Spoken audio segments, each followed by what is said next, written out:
So what is fashion? Truth is, I can't give you a textbook answer, and I don't think I want to. Because fashion isn't a definition, it's a feeling, a memory, a mirror. See, for me, fashion was the first time I felt seen without having to speak. It was hand-me-down turn statements, trainers scuffed from growing up too fast, hoodies that fit like armor, and I'm not the only one. Across this campus, I've spoken to people, real people who carry their stories in their outfits. Some wear confidence, some wear culture, some wear resistance. This isn't about trends or what's in. This is about identity, about community, about how we show up in the world, who we are before we even open our mouths. There was a time when Nike and Adidas were the only names you needed to know. The blueprint, the giants. But lately, the streets have been whispering a different language, a new wave. Cortiez, Social Kidz, Clints. We've all seen it. Those logos, those drops, those brands that shut down roads and crash websites. Cortiez, Social Kidz, Clints. A few years ago, you might have had to explain who they were. Now they're a part of the conversation. Yeah, the hype is real, but the question is, what's behind it? Is it marketing, FOMO, or is it something deeper, like recognition? These aren't just brands, they're stories stitched into cotton. Stories that feel local, real, and ours. So I ask people, what makes these brands different? Is it the message, the mystery, or the fact that when you wear them you feel part of something bigger? Where Nike sells performance, these brands sell perspective, clarity, a slice of where we come from. For some it's about exclusivity, for others it's storytelling. These drops feel like events, like you're a part of something before the world catches on. What is your favourite UK streetwear brand? Social Kidz. Glycol. I'd have to say Cortiez. Yeah, I'd have to say Cortiez, yeah. I don't have a favourite. I like Cortez. Yeah, Cortez. Because I feel like they have a range of things that you can wear. And I feel like the logo is like simple, but it's clean. Yeah, you know but what I mean? it's also like a staple. Like Yeah, and people know it. Like it's like they learn Cortez. Cortez. Yeah. Okay, do you think UK streetwear brands are better than US streetwear brands? I wouldn't say one is better than the other because like everyone has their own stories in a way. But I think the UK's is more like I understand the UK is more because I live here. In terms of like individuality, the UK streetwear brands are better. Yeah. 50-50. I think US has a wider market, which kind of gives it more space for more creativity. Would you rather buy from a mainstream brand like Nike and Adidas or an independent brand like Social Kidz or Cortez?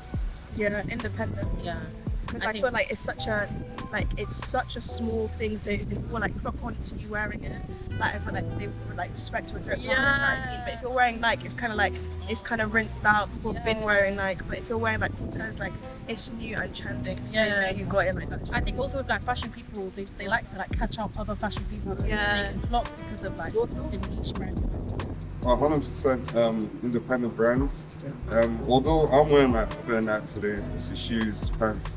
I think my favorite thing about independent brands is that if I'm buying from an independent brand, it's 100% because I'm drawn to the clothes. I would say independent because I don't know, when you're rocking more independent clothing, people gonna come up to say, "Oh, where'd you get that?" It's like putting them on essentially. But obviously, when it comes to mainstream, people already know where it's coming from. So, and it also gives the independent brand like more eyes to look on. So I wouldn't, yeah. Independent, yeah. I'd rather buy from independent ones, yes. Independent over the big companies. Yeah. Why? Because I feel like it's more unique. Because them big brands, they don't really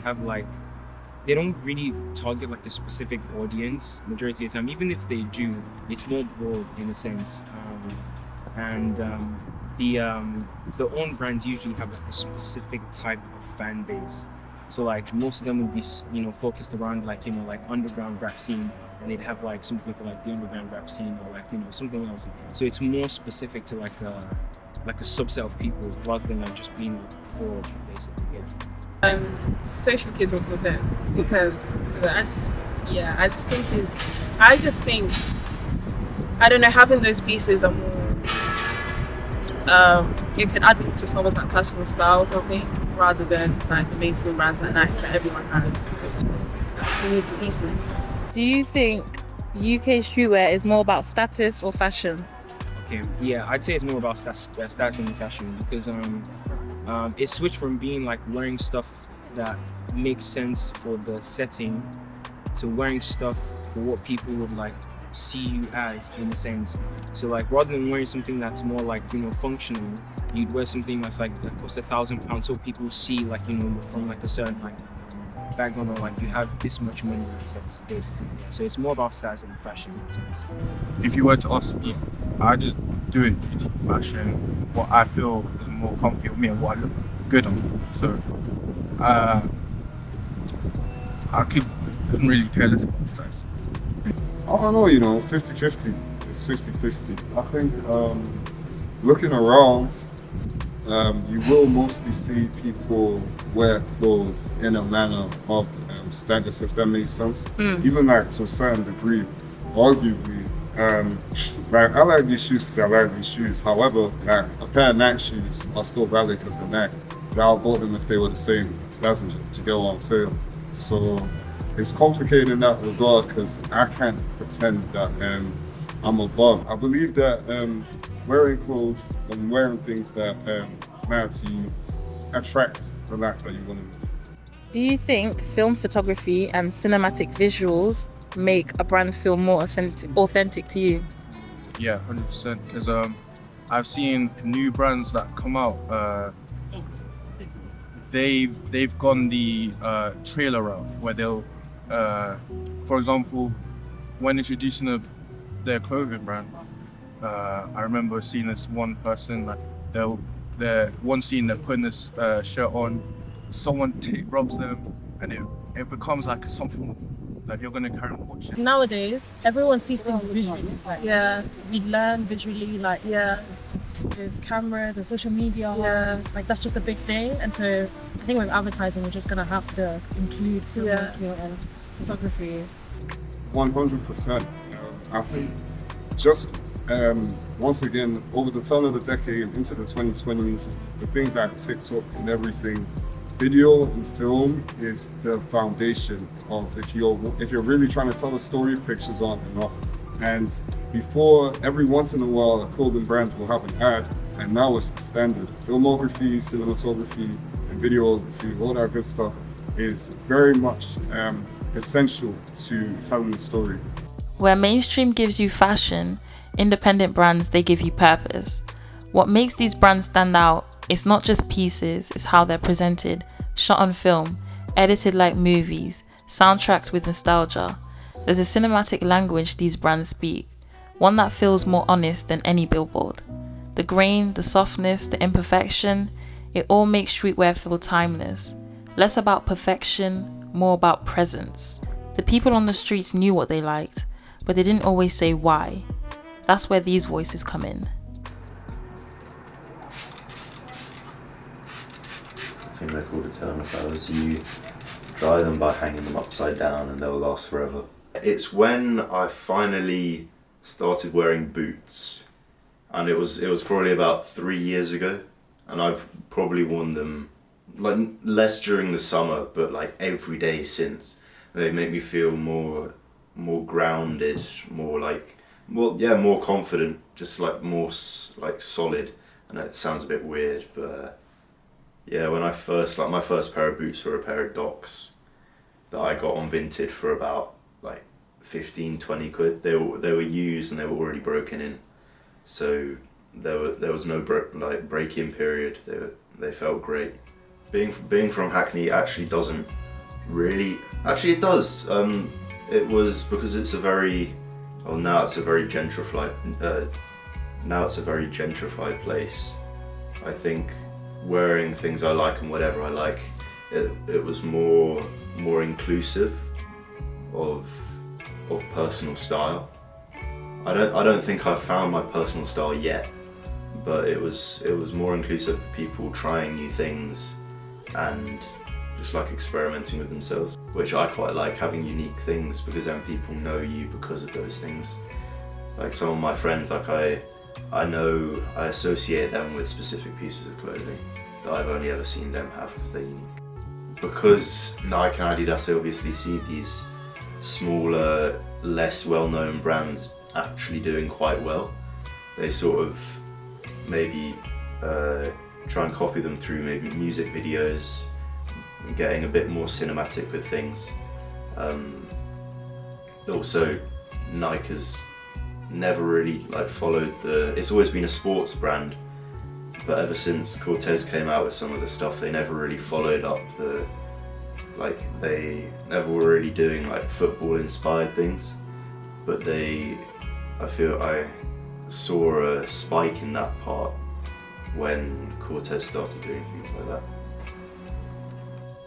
There's a music video that came out not too long ago for Adidas, who did a collaboration with Always Do What You Should Do, and it followed a kid who went to a skate park and he got laughed out for being bad and getting in the way, but then this guy came along and gave him these amazing shoes, and he went back and everyone loved him. I think that gives the buyer a sense of that could happen to them, which is great, but then it could also make them feel like they wouldn't be cool or conventionally cool without that. So it's a good way, and it makes people buy, and I quite like it because it adds in also a storytelling, a filmmaking side to things, which I think is great, rather than just making a sort of advert where you show the shoes in their best light, physically. You just get loads of close-ups of the shoe. It shows it in more of a community, which is where the product and where these shoes will be. I feel like a lot of US fashion and stuff comes over to this country because we're heavily influenced through social media by Americans, and Tim's from America in the hip hop culture. A lot of I'd say we're heavily influenced by Americans because most fashion creators or whatever are American, or at least the big ones are. So we see all this stuff on our phones. We are definitely heavily influenced by them. I think David Beckham, he used to wear so many two-piece tracksuits, and I mean every single boy wanted to be him back then. So he was definitely a massive influence, and I think with the stuff he wore, because he was such a massive influence, people looked at that stuff. And he was also he dressed really well, and especially with the tracksuits, two-piece tracksuits, a lot of people are wearing that stuff nowadays. There's a lot of influence to that, and I see people trying to buy these exact replicas of his tracksuits on eBay. So there's a lot of nostalgia on that, because that was a good period in time for fashion, and he influenced a lot of that, and because loads of people wanted to be like him. He's still a massive name. What makes a UK streetwear brand stand out in today's market? I'd probably say the majority of it is through their marketing and how they show us the pieces, be it with their photo shoots, which would be really unique, their product shots of the photos, maybe getting their clothes on celebrities or big influencers in society. Having some brands, I love to see brands that are influenced by pre-existing cultures. Well, not pre-existing cultures, but cultures that were during their big time, the hip hop culture in the 90s, seeing things come in from there. A lot of brands in the UK now are letting people of my age group come in and help out, and they sometimes be the primary source of ideas and things, which separates us from other countries who might not be doing this. So there's a uniqueness in that which I really like. and it just also makes it feel more, gives it a more community feel to it, and makes it feel a lot nicer and a lot more nostalgic. Getting an outside perspective on fashion helped me understand why I've always gravitated towards these brands. I used to think style was just about standing out, but now I see it's also about feeling seen. Maybe it was never about hype. Maybe I just wanted to belong somewhere that looked like home. And maybe that's why style really is a reflection, not just of trends, but of memory, identity, and the stories we carry with us.